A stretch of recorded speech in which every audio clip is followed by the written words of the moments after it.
Baik, Bismillahirrahmanirrahim. Assalamualaikum warahmatullahi wabarakatuh. Selamat pagi, Bu. Eh, saya ucapkan terima kasih kepada dosen pengampu mata kuliah Keamanan Pangan dan HACCP, yaitu Ibu Isti Rahayu, karena telah meluangkan waktunya untuk menyaksikan video presentasi dari kelompok saya. Sebelumnya saya akan memperkenalkan anggota kelompok saya terlebih dahulu. Yang pertama ada Ayulis Rohmatika, ada Baik Diana Zahraini Ramdhani, dan saya sendiri, Faidul Asna. Untuk mengefektifkan waktu, kita mulai saja presentasinya. Kepada presentator pertama, yaitu Baik Diana Zahraini, dipersilahkan. Assalamualaikum warahmatullahi wabarakatuh. Perkenalkan, saya Baik Diana Zahraini, J1A01-9026. Di sini saya akan menjelaskan deskripsi produk. Nah, produk yang kami angkat berupa rendang yang merupakan salah satu makanan khas dari Minangkabau. Nah, untuk komposisi produknya sendiri, yang pertama ada 1 kg daging sapi, lalu ada bahan-bahan untuk pembuatan bumbu rendang sendiri. Ada 4 lembar daun jeruk, 3 lembar daun kunyit, 1 batang serai, 1 sendok cabai, 2 liter santan kental, 10 butir bawang putih, 20 butir bawang merah, 5 gram jahe, 15 gram kunyit, 25 gram lengkuas, 1 sendok merica, 5 buah kemiri, 1 sendok teh jinten, 3 gram pala, gula pasir, dan garam. Nah, untuk penggunaannya sendiri, rendang ini dikonsumsi secara langsung oleh semua kalangan, baik itu dari anak-anak maupun dewasa. Nah, untuk pengemasannya menggunakan wadah tertutup dan juga piring. Masa simpannya selama kurang dari 3 jam dalam wadah tertutup dengan suhu ruang yaitu dari 27 sampai 30 derajat Celcius. Next. Nah, bisa dilihat di sini, ini merupakan diagram alir proses pembuatan dari rendang. Yang pertama, ada 1 kg daging sapi, di mana 1 kg daging sapi ini dilakukan pemotongan untuk mengecilkan ukuran dari daging sapi tersebut. Kemudian dilakukan pencucian.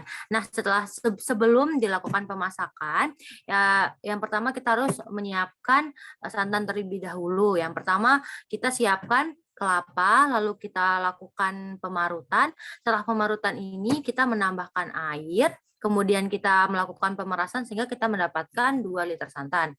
Lalu untuk bumbunya sendiri, yang pertama kita siapkan bumbu yang sudah saya sebutkan tadi, kemudian dilakukan pencucian untuk menghilangkan kontaminan-kontaminan yang ada di bumbu tersebut, kemudian dihaluskan dengan blender, lalu ditumis. Nah, pada saat penumisan kita tambahkan beberapa bahan lain seperti serai, daun jeruk, dan daun kunyit. Nah, kemudian kita dapatkan bumbu rendang. Setelah itu kita lakukan pemasakan dengan 1,5 liter air selama 2 jam dengan suhu 90 derajat Celcius.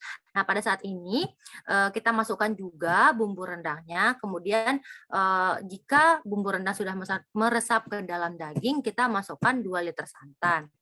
Nah, selanjutnya ada pemasakan, yaitu setelah ditambahkan bumbu dan santan, dilakukan pemasakan lagi selama 1 jam dengan suhu 90 derajat Celcius.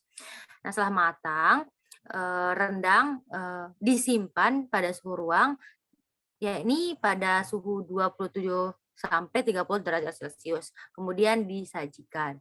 Next.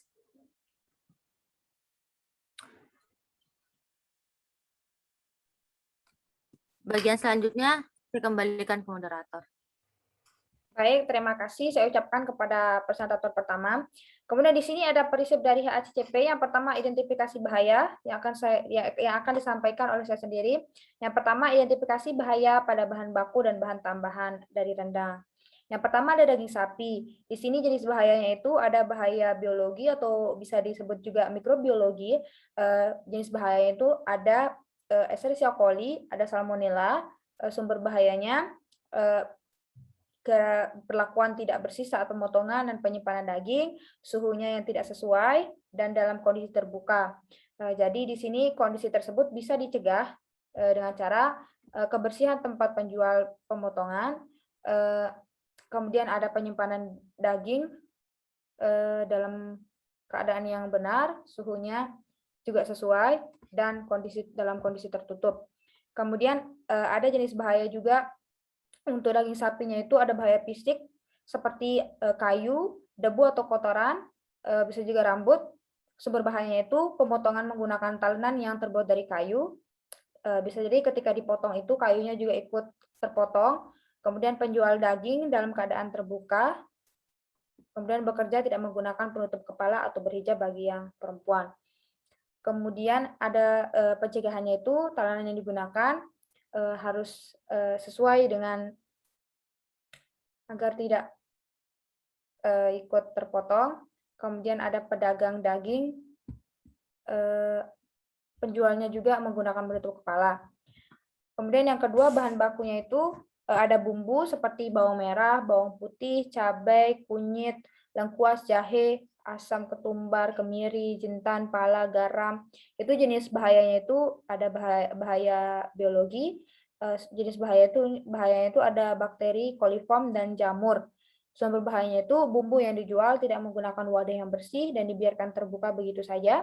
Bumbu yang kering itu juga sudah disimpan lama dan tidak ditempatkan di tempat yang kering sehingga bumbunya itu juga basah dan menjadi tempat media pertumbuhan dari mikroba tersebut. Kemudian pencegahannya bisa dilakukan dengan penyajian bumbu menggunakan wadah tertutup dan bumbu-bumbu kering juga disimpan di tempat yang kering agar tidak terkontaminasi. Kemudian ada juga jenis bahaya fisiknya seperti tanah yang masih ada di dalam bumbu tersebut. Kemudian kulit dari bahan yang dikupas, misalkan bawang putih dikupas dan masih ada kulitnya tersebut. Cara mencegahnya itu mencuci bumbu dengan bersih sebelum dihaluskan agar tanah-tanahnya itu juga ikut larut dalam air ketika dicuci. Kemudian bahan yang ketiga ada santan. Jenis bahayanya itu ada bahaya biologi dan bahaya fisik. Bahaya biologinya itu seperti adanya salmonella, Escherichia coli, Streptococcus, Staphylococcus. Kemudian sumbernya itu, kebersihannya itu saat mengolah santan itu tidak higienis dan pekerja juga tidak mencuci tangan dengan bersih. Dan cara untuk mencegahnya, menjaga kebersihan tempat produksi atau tempat membuat santan tersebut, kemudian penampungan air ditutup, dan menggunakan sarung tangan ketika mengolah. Dan untuk jenis bahaya yang fisiknya itu seperti serabut kelapa atau batok kelapa yang sumbernya itu serabut yang jatuh ke wadah santan atau ketika mengambil santannya itu tidak benar atau kurang tepat caranya sehingga serabutnya juga ikut masuk, dan sisa batok kelapa yang sudah dibersihkan dan dibiarkan begitu saja bisa jadi itu juga karena teksturnya keras bisa jadi berbahaya jika kita tidak tahu dan kita konsumsi. Kemudian cara untuk mencegahnya menggunakan wadah yang bersih dan mengupas kelapa sampai bersih juga. Nah, di sini ada kajian risiko bahaya mikrobiologisnya yang tadi bahaya A, bahaya B, bahaya C, bahaya D, dan sudah direkap di sini bisa dilihat oleh teman-teman. Jadi di sini untuk bahan bakunya ada daging sapi, ada bumbu dan santan. Kemudian di sini ada yang kedua, ada identifikasi bahaya pada proses produksi rendang sapi. Yang pertama, prosesnya itu ada pemotongan daging. Jenis bahayanya itu bahaya fisik, seperti kayu, rambut dari pekerja, kemudian ada debu atau kotoran. Sumber bahayanya itu adanya kontaminasi saat pemotongan. Pencegahannya bisa dilakukan dengan pekerja menggunakan penutup kepala atau berhijab bagi yang perempuan, atau bisa juga menggunakan topi. Kemudian tempatnya itu dijaga dengan bersih. Kemudian proses kedua itu ada pencucian daging. Pencucian daging itu jenis bahayanya bisa jadi ada bahaya biologi atau mikrobiologis. Jenis bahayanya itu ada bakteri patogen. Sumber bahayanya itu terdapat kontaminasi silang pada saat pencucian daging. Pencegahannya itu menjaga kebersihan air, menggunakan air yang mengalir juga ketika mencuci. Kemudian ada proses pemasakan daging dengan air dan bumbu yang sudah ditumis dan ditambahkan santan. Jenis bahayanya itu ada bahaya biologi atau bisa dibilang mikrobiologi. Jenis bahayanya itu bakteri yang tahan panas. Bisa jadi. Kemudian sumber bahayanya itu terdapat bakteri yang masih bertahan atau tahan terhadap suhu pemanasan tadi. Pencegahannya itu menggunakan suhu minimal 90 derajat Celcius agar bakteri patogen tersebut mati dan tidak terlalu lama agar kandungan gizinya gizi dalam bahan baku rendang itu juga tidak rusak. Kemudian ada bahaya fisik juga. Bahaya fisiknya itu seperti debu atau serpihan batu. Sumber bahayanya itu kondisi dapur yang tidak bersih. Bisa jadi ketika mengolah itu dan udara-udara yang tidak bersih juga bisa masuk ke dalam wadah pengolahan rendangnya. Jadi pencegahannya itu menjaga kebersihan dapur dan menjamin tidak tercemar oleh bahaya fisik. Kemudian ada penyimpanan. Proses penyimpanannya itu jenis bahayanya itu ada bahaya biologi atau mikrobiologis. Jenis bahayanya itu seperti pertumbuhan bakteri patogen. Sumber bahayanya itu suhu penyimpanan yang tidak sesuai seperti yang tadi. Jadi untuk menyimpan rendang tersebut harus suhunya itu sesuai. Artinya jangan terlalu panas karena bisa jadi suhunya juga bisa mempengaruhi kandungan gizi dari rendang tersebut. Dan jangan dibiarkan begitu saja atau di dalam keadaan yang terbuka karena bisa jadi itu udara masuk dan mengkontaminasi rendang tersebut. Jadi cara pencegahannya itu penyimpanan harus diperhatikan suhunya yaitu di bawah 5 derajat Celcius. Kemudian ada jenis bahayanya, bahaya fisik seperti debu atau kotoran. Ini paling biasa ya apabila wadah yang digunakan dalam keadaan terbuka. Biasa debu atau kotorannya itu mudah masuk. Sumbernya itu lokasi penyajian tidak bersih, wadah yang tidak tertutup. Jadi pencegahannya itu wadah yang digunakan harus terpisah setiap jenis makanan. Jadi dan mempunyai penutup yang menutup sempurna dan mampu mengeluarkan udara panas untuk mencegah pengembunan. Jadi intinya wadahnya itu wadah yang rendang yang sudah jadi, yang belum jadi itu dipisah, kemudian yang sudah jadi itu ditutup sempurna dengan syarat ada lubang atau ventilasi, diberikan ventilasi agar tidak terjadi pengembunan, karena ketika terjadi pengembunan, air juga akan terbentuk di sana. Kemudian menjadi media yang baik untuk pertumbuhan mikroba. Selanjutnya, di sini juga bisa jadi ada jenis bahayanya kimia, di mana berasal dari jenis bahan wadah yang digunakan, misalkan senyawa berbahaya dari plastik yang digunakan. Siapa tahu itu menjadi kontaminasi silang. Jadi pencegahannya itu bahan wadah harus memberikan perlindungan terhadap produk dan memperkecil kontaminasi dan kerusakan. Kemudian proses yang terakhir ada penyajian. Penyajian bisa jadi jenis bahayanya itu ada bahaya biologi atau mikrobiologi, di antaranya angka bakteri patogen.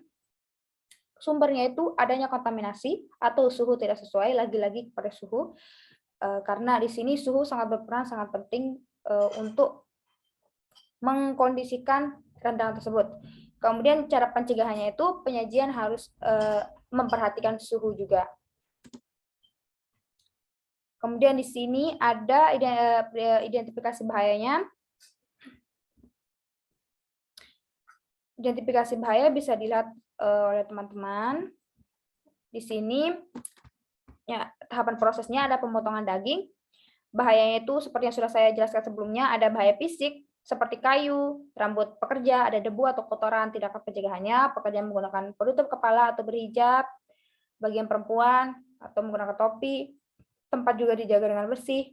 Jadi frekuensi untuk signifikasi bahayanya itu masih medium untuk pemotongan dagingnya, kemudian keparahannya itu high, signifikasinya itu tidak signifikan. Untuk semua proses ini bisa dilihat untuk pencucian daging, frekuensinya itu high dan keparahannya juga high, sampai dengan penyajian, sedangkan untuk penyajiannya itu bahayanya biologi, siapa tahu angka bakteri patogennya ada, jadi siapa tahu mungkin kecil kemungkinan, tetapi bisa dikatakan frekuensinya itu juga low di sini dan keparahannya juga high.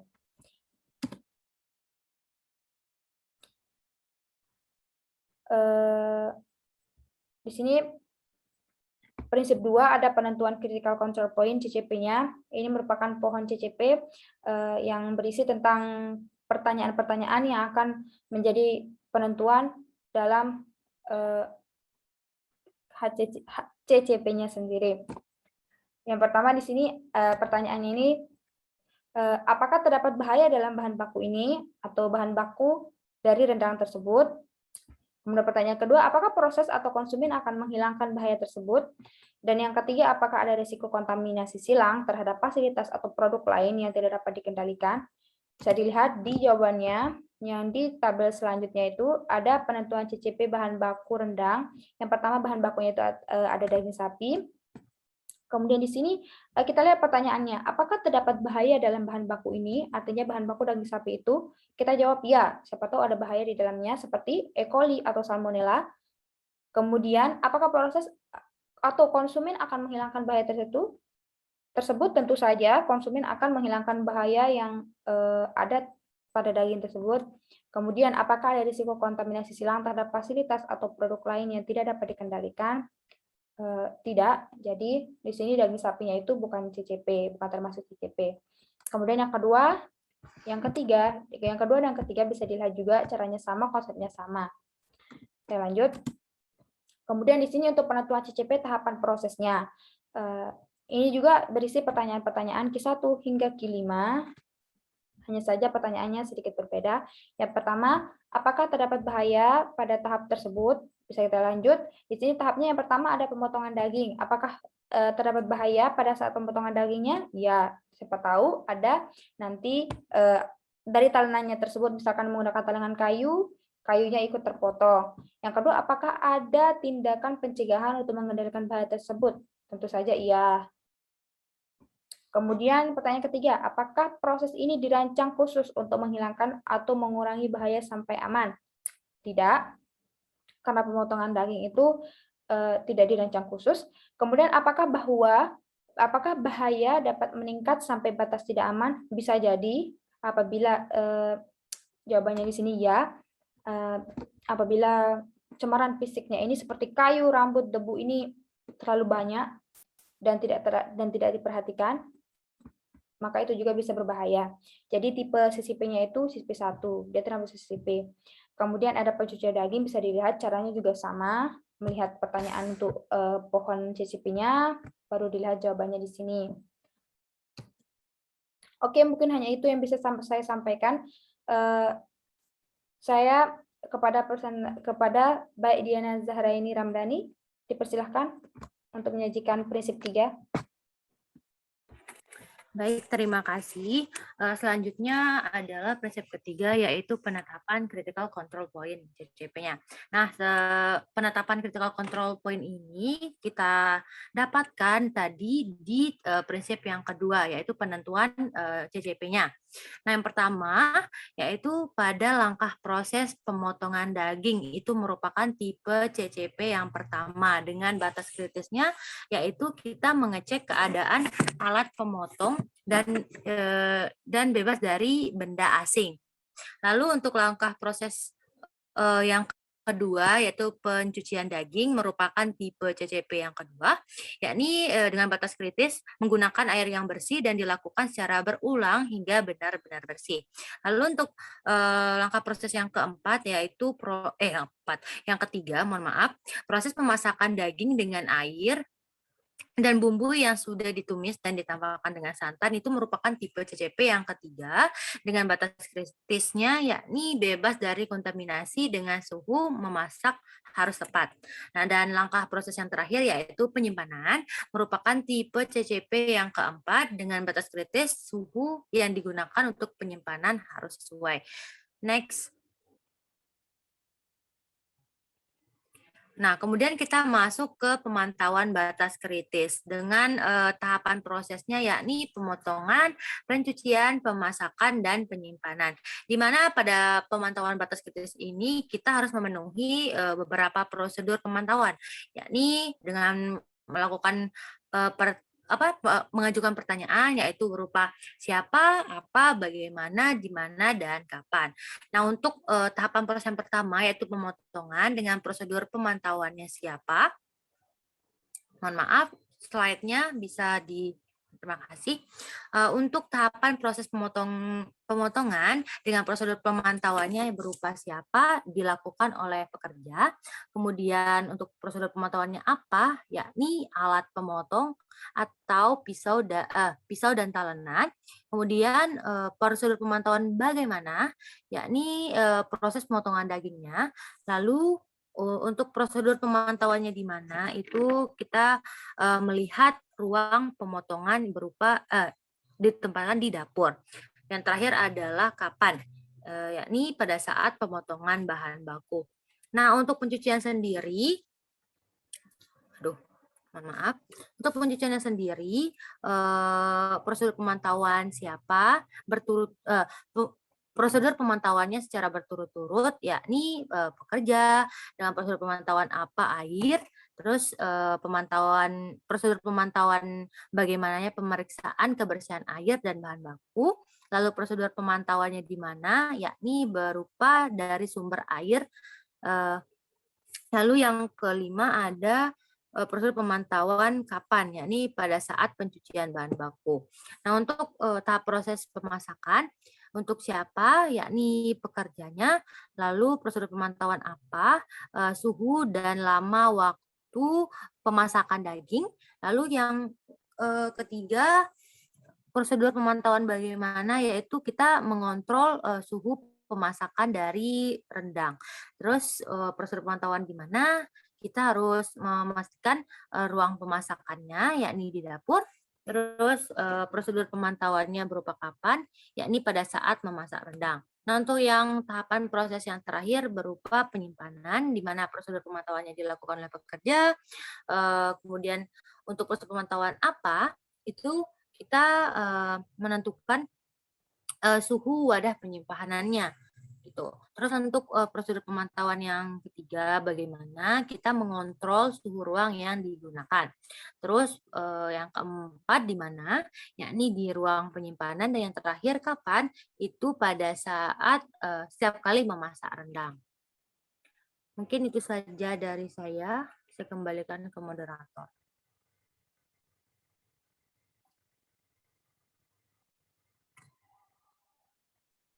Baik, terima kasih kepada Saudari Mbak Diana. Selanjutnya, prinsip 5 akan disampaikan oleh anggota kelompok saya, Ayulis Rohmatika. Kepadanya dipersilahkan.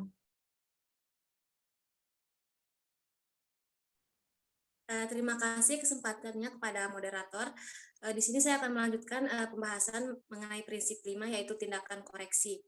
Terdapat 4 tahapan seperti tadi, yaitu pemotongan, pencucian, pemasakan, dan penyimpanan.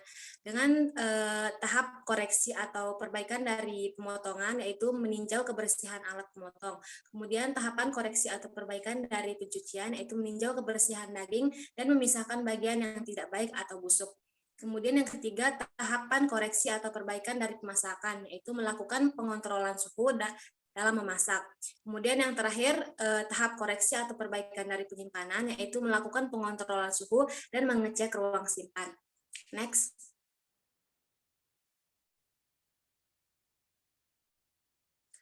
Selanjutnya, HACCP plan rendang sapi. Di sini masih terdapat 4 proses produksi. Yang pertama, pemotongan daging dengan bahaya fisik dengan CCP, keadaan alat dan bahan baku bebas dari benda asing yang memiliki batas kritis, yaitu mengecek wadah dan bahan baku dan frekuensinya saat memotong bahan baku. Pemantauan yang dilakukan dalam pemotongan yaitu kebersihan alat pemotongan. Yang memantau di sini yaitu pekerja sendiri dengan tindakan koreksi, meninjau kebersihan tempat alat dan wadah. Kemudian metode verifikasi yang digunakan yaitu metode visual dengan frekuensi verifikasi setiap proses pemotongan. Selanjutnya, tahap produksi yang selanjutnya itu pencucian daging dengan bahaya biologi dan kimia dengan CCP, cara pencucian, air yang digunakan, dan lama pembersihan. Dengan batas kritis menggunakan air yang bersih dan dilakukan secara berulang hingga benar-benar bersih. Frekuensi yang terdapat pada pencucian daging yaitu setiap saat setiap saat ketersediaan bahan baku dengan pemantauan kebersihan bahan baku, dan yang memantau sendiri di sini masih pekerja dengan tindakan koreksi, meninjau kebersihan daging dan memisahkan bagian yang tidak bagus atau busuk. Menggunakan metode verifikasi, metode visual, dan frekuensi verifikasinya setiap proses pencucian. Kemudian yang ketiga, tahap produksi yang ketiga itu pemasakan daging dengan air dan bumbu yang sudah ditumis dan ditambahkan dengan santan yang memiliki bahaya biologi dengan CCP, cara memasak, dan suhu yang digunakan. Batas kritis yang dimiliki oleh pemasakan di sini yaitu bebas dari kontaminasi dengan suhu memasak harus tepat atau sesuai. Kemudian frekuensinya di sini yaitu setiap proses pemasakan bahan baku dengan pemantauan yaitu memantau pengukuran suhu saat masak, dan yang memantau di sini masih pekerja. Dan tindakan koreksi yang dilakukan yaitu mengukur dan mencatat suhu saat memasak. Kemudian metode verifikasi yang digunakan yaitu termometer memasak. Kemudian frekuensi verifikasinya setiap proses pemasakan. Kemudian yang terakhir, tahap produksi yang terakhir yaitu penyimpanan dengan bahaya biologi. Kemudian CCP-nya lama suhu yang digunakan untuk menyimpan kondisi ruangan. Yang memiliki batas kritis, suhu dan ruangan harus tepat. Frekuensinya yaitu setiap proses penyimpanan bahan baku. Dengan pemantauan dalam penyimpanan ini yaitu mengendalikan suhu. Pemantau masih bekerja. Kemudian tindakan koreksi yang dilakukan yaitu melakukan pengontrolan suhu dan pengecekan ruangan. Kemudian metode verifikasi yang dilakukan dalam penyimpanan yaitu metode visual dengan frekuensi verifikasi pada setiap proses penyimpanan. Next. Kemudian yang terakhir di sini yaitu bagian diagram alir produksi dari rendang. Di sini bagian produksi dari rendang seperti di diagram alir di sini terbagi menjadi 3, yaitu di mana yang pertama terdapat proses daging, kemudian pembuatan santan dan pembuatan bumbu rendangnya. Yang pertama di sini penyiapan 1 kg daging sapi dengan proses pemotongan, kemudian lanjut ke pencucian. Dan di sini setelah daging sapi dicuci, selanjutnya dilakukan pemasakan dengan 1,5 liter air selama 2 jam dengan suhu 90 derajat Celcius. Kemudian dalam proses pembuatan santannya di sini menggunakan kelapa dengan proses pemarutan dan pemerasan sehingga mendapatkan 2 liter santan. Selanjutnya pada proses pembuatan bumbu rendang di sini menggunakan bahan bumbu rendang seperti serai, daun jeruk, dan daun kunyit. Di mana di sini prosesnya yaitu melalui tahap pencucian, dihaluskan, kemudian ditumis. Setelah ketiga bahan baku tersebut sudah siap, kemudian dilakukan pemasakan dengan menambahkan 2 liter santan tadi dengan bumbu rendang yang dilakukan pemasakan selama 1 jam dengan suhu 90 derajat Celcius. Setelah dilakukan pemasakan, selanjutnya dilakukan proses penyimpanan pada suhu ruang 27 sampai 30 derajat Celcius. Kemudian dilakukan penyajian sehingga rendang bisa dikonsumsi. Di sini proses pemotongan, pencucian, kemudian pemasakan dan penyimpanannya termasuk ke dalam CCP seperti yang sudah dijelaskan tadi. Sekian, terima kasih. Saya kembalikan ke moderator. Baik, terima kasih atas yang telah disampaikan oleh 2 anggota kelompok saya, yaitu Ayu Rohmatika dan Mbak Diana Zahra ini. Jadi mungkin hanya itu yang bisa kami sampaikan. Kurang lebihnya mohon dimaafkan. Terima kasih atas perhatiannya. Wassalamualaikum warahmatullahi wabarakatuh. Semoga presentasi kita bermanfaat. Terima kasih. Wabarakatuh. Assalamualaikum warahmatullahi wabarakatuh.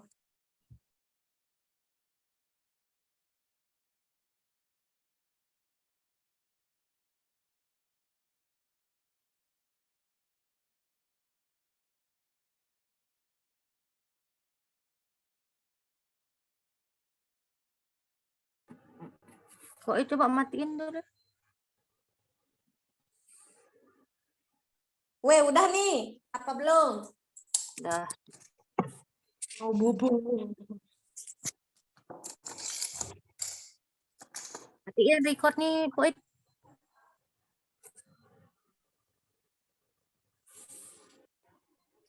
Weh, Poit, matiin record.